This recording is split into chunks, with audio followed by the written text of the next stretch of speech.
natural lighting, I don't know how I feel about this lighting. I really don't like it. Anyways, good morning guys, or good afternoon, good evening, whatever time you're watching this video. Welcome back to my channel. My name is Joy. If you're joining me for the first time, please don't forget to hit that subscribe button, like this video, leave a comment, and let me know what you would love to see next.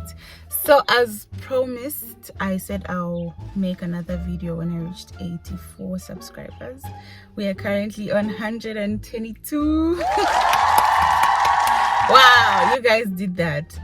The channel is growing quite fast, so I thought I should drop a story time. I've got a lot of juicy story times, except some of them I'm unable to tell them right now because I'm sort of kind of in those situations.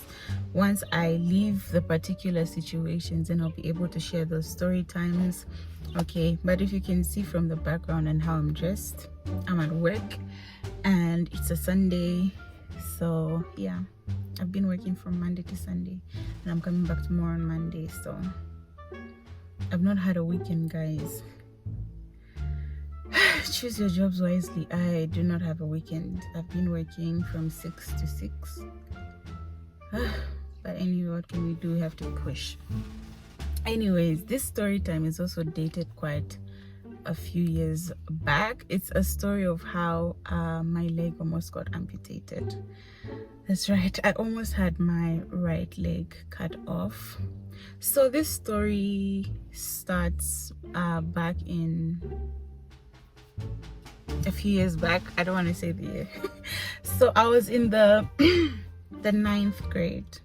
I remember I was in the 9th grade, and at our school they love to be practical from time to time. So we're taking geography, right? I feel like today's video is gonna be a bit shorter than the other ones. Yeah, so we're taking geography, right? Fine. So after learning, what our teacher decided was that we should go into the bush or whatever. Our school was already in the bush, but then he decided that we should walk out. I don't even remember where we were going. Maybe we were going to see some swamps or something. So that day we all walked out, went to see swamps and stuff like that. I remember on our way going there, I felt like a prick, and then my leg was itching, and that's all. I didn't make anything out of it. So we went, we saw whatever we went to see, I don't remember, and then we came back. When I got back, I don't know if it's the same day or the next day, but I noticed like I had a pimple on my right leg, like on my foot.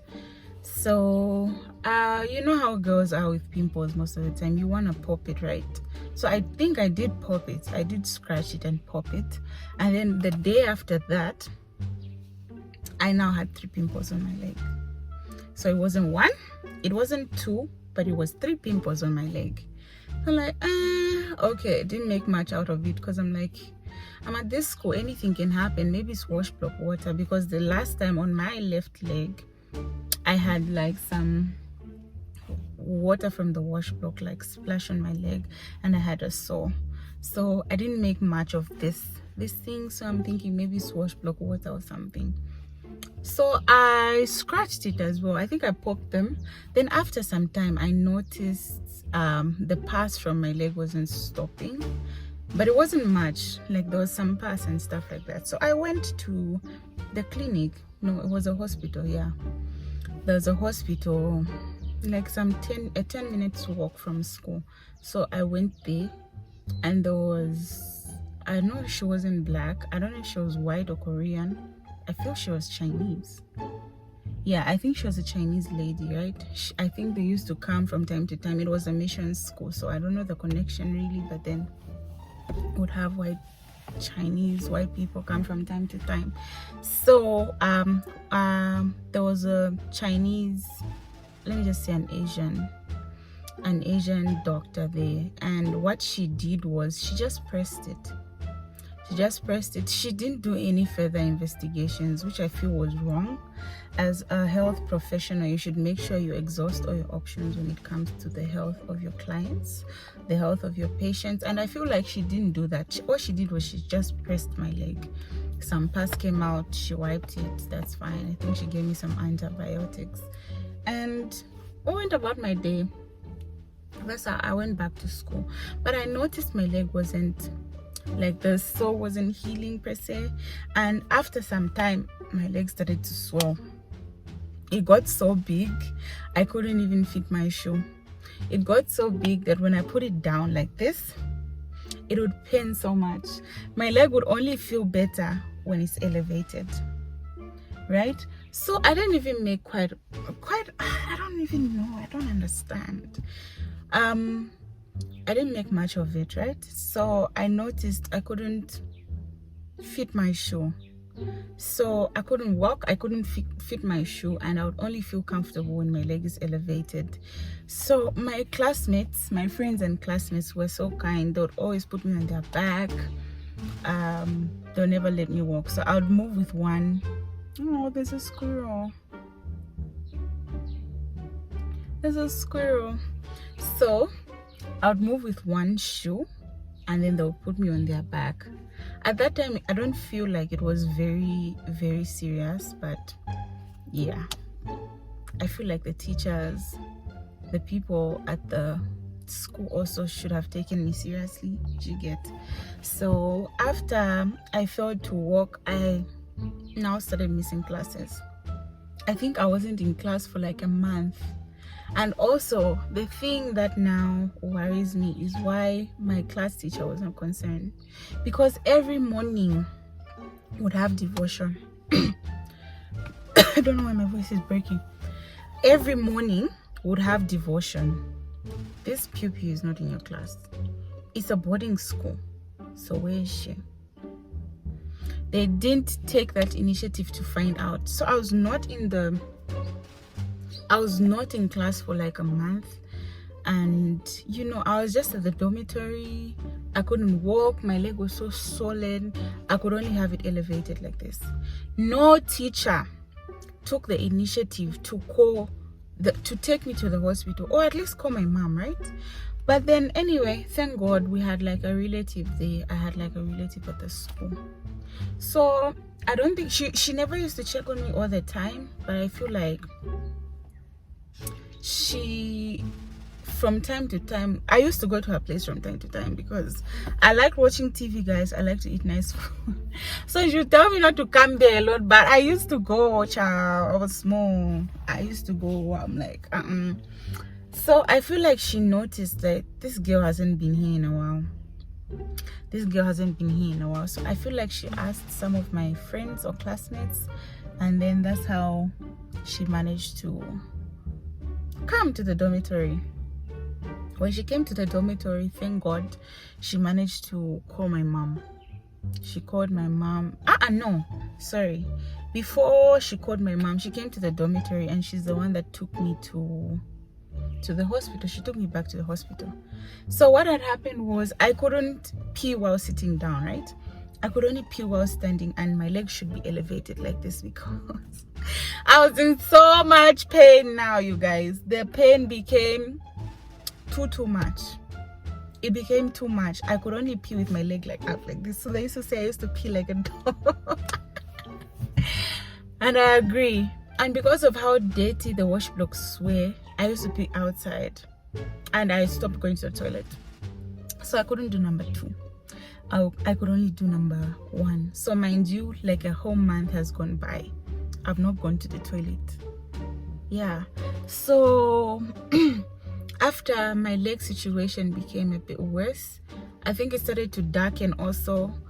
So my leg is looking darker, my leg is looking thick, and it's just not looking good, guys. So I was taken to the hospital by my aunt, and who's my aunt? I don't even remember at this point if she's the one that took me or she just came to visit me at the hospital. I don't remember, but all I know is that she did in fact call my mom. So I was at the hospital for like a whole day without anyone attending to me, no doctor, nothing. I was on the ward. So all I saw was, like, I don't know if it's in the evening or the next day, my mom had walked in with my dad. I felt so emotional. I was like, you left me in this bush and these people are not even paying attention to me. Like, what's going on, guys? So they walked in, And I feel like they were so disappointed because the school didn't go. I don't even know why she didn't even take it up with the school, because the school was so, I don't even know how they were operating that school. Because how do you let a pupil stay at the dormitory with their leg like that? Because I feel like if it was something very serious, I would have died. Because of how how do you say negligence when someone is doing it? They are negligence. Yes. So my mom and dad had me transferred from that hospital, and like, thank God, for some reason they were traveling. I feel like it was just God's work at the time. At the time they were being called, they were actually traveling, so they were in the same province as we were, because where I was schooling and where we're from, very far. We would start off at like 7, 8, I think 9. We would get to school at like, when it's dark, when it's really dark, like 8 p.m. Yeah, even 9 sometimes. So they were traveling, and it didn't take them a long time to like come to where we were. So after that, she requested that I be transferred, because my mom used to work in the said province, but then a bit further. But because she would be there, she would be present, she felt I would get the best like healthcare service or something. So we got transferred, and then the next morning, I slept home. At least I was in the comfort of our home. I think at that time it was over a month. Yeah, over a month. Yeah, it was over a month, like 2 weeks, something like that. So when we got home, I managed to go to the toilet, guys. I sat on the toilet and I'm just like, today I'm gonna come out. And I managed. Sorry if it's TMI, but yeah. So the next day she took me to the hospital, and the doctor came and they looked at my leg and they were like, we need to cut it open. So they needed to cut my leg open. So I'm like, okay, fine. But then when they went and they got their tools, I think they got their tools. I saw scissors, I saw those small spatula, knife, whatever. It came on like a tray. So from nowhere, my mom starts telling me stories, ne? What do you want me to buy you? What? So I'm like, madam, why are you talking about this right now? And she's like covering my eyes. She wants me to look the other side. I'm like, what's going on? So she like turns me, and the next thing I feel is a freaking, I don't even know if it was a knife or a scissors inside my leg. These people were working on me without any anesthesia I don't know if they didn't have, or they just wanted me to endure that pain, because that pain was too much. What? And you feel it. You know how you're cutting, when you're cutting beef like that, but then in your skin. I felt it go in, and they're going around like this. So they went, and I was screaming. I told them, guys, please, okay, let me sleep. Give me something to make me sleep, at least, because the pain was too much. Imagine, already I couldn't even elevate my leg. I couldn't move it because of how painful it was. Now imagine someone putting knives through it. So they went and they're cutting till they took it out. Then they go in with their scissors and whatever, and they're taking whatever is in out. They're taking whatever. There were black things coming out from my leg. Guys, that thing was so painful. And then when they finish, you know how they take like a scissors and like cotton wool, whatever, I don't know, they dip it in like, I don't know if that's methylated spirit, but it was like orange in color. Then they have to now clean you. That's an open wound, and you're cleaning me with something sharp, hot. Yo. So guys, it turns out I was bitten by something.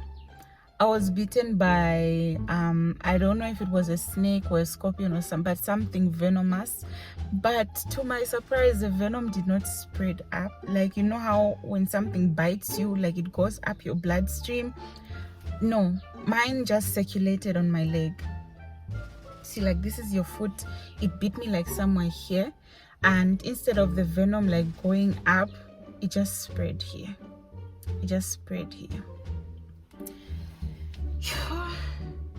So the doctor now started explaining to my mom, like, if she had stayed like a few more days at her school, because of how bad my leg was, if I had stayed like longer at my school, my leg would have had to be amputated because it was about to start getting rotten.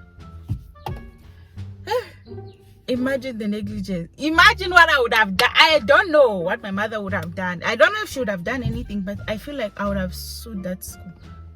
Like, that's how I feel now. I know I didn't feel like that then, but like, that's how I feel now, because that's negligence. You guys, I have a scar on my freaking leg, on both my legs, right? So if I stayed longer, they would have cut my leg, but they didn't, because of how proactive my aunt was at the time. I thank God for you. I thank God for the person that attended to me when I went to the hospital I was transferred to. And then after that, the pain was so much. I think I would get like 8 injections in a day. Yeah, there was one that he'll put like pain V for the blood. I think there was one that was used to like reduce the pain, and I preferred injections, honestly, because I don't like taking pills. So I had a cannula this side, right? I have a crutch on this side. I'm not walking on this side. I couldn't bath myself. My mom had to bath me, and it was so bad that maybe if the cannula this side, maybe my hand is swollen this side, they'll have to move the cannula this side, so I cannot use my hand this side. There's a cannula on this side. My leg is, I was so helpless. So at the time, I still couldn't walk. I didn't walk for a really long time, so I had to like start learning how to walk again. And trust me, that feeling is so not good, because the other leg feels shorter than one leg feels shorter than the other. So like, I stood there, I started trying to learn how to walk, and I would fail. I would tell my mom, I'm like, I can't. You know what she would tell me? If you don't learn how to walk now, your leg will get used. And which man do you think will want to marry you when you can't walk? Why? So like, when she was telling me now that if I don't learn how to walk now, I would never walk, I think that was motivation enough for me. So I started pushing myself. I started learning how to walk slowly. They kept cleaning my and also, wait, you remember I have my leg is open there, right? So they had to keep cleaning. So it meant even though I hadn't walked for a long time, I had to wait for the sore to heal for me to walk, because I couldn't walk. It was too painful. So yeah, I feel like this is one of the testimonies that I have. I thank God that I don't know what God did, whatever happened in that situation, but for whatever reason, the poison did not circulate. It just remained there on my leg. It was just there. I feel like if it was something else, it would have gone straight to my heart, and because of how negligent the people were, I would have died from poisoning.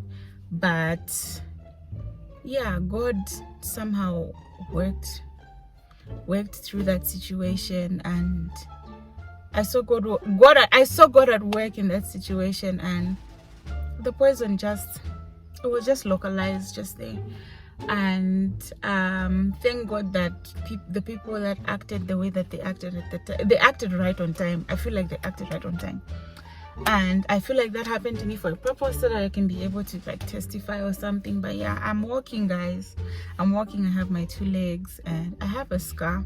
I don't consider it a scar. For me, when I look at it as a blessing, because I know that without I know that when I look at it, I've seen God's handwork in my life. So I'm just blessed and I'm grateful. So I hope you guys liked this short story time. I feel like the next one I want to do is like a vlog or something. So we are on 122 subscribers. So on 244 subscribers, I feel like I'm going to give you guys a vlog. This coming weekend, I think I'm only working on a Saturday. So Sunday, I feel like I'm going to drop a lot of content for you guys. Thank you for your love. Thank you so much for your support, and I hope to catch you on my next video.